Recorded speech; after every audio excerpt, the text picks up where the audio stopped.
তুমি না তওবা করেছিলে? তুমি না শুধুমাত্র আল্লাহর জন্য সবকিছু ছেড়ে দিয়েছিলে?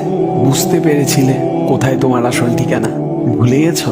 আবার কোন পাপ তোমায় গ্রাস করে নিল?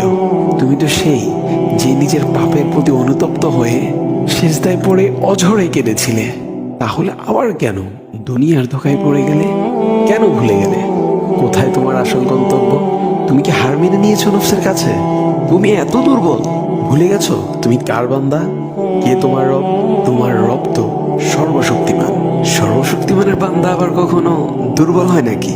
মৃত্যু পর্যন্ত লড়ে যাও তুমি। শয়তানকে দেখিয়ে দাও তোমার ইমানের পাওয়ার।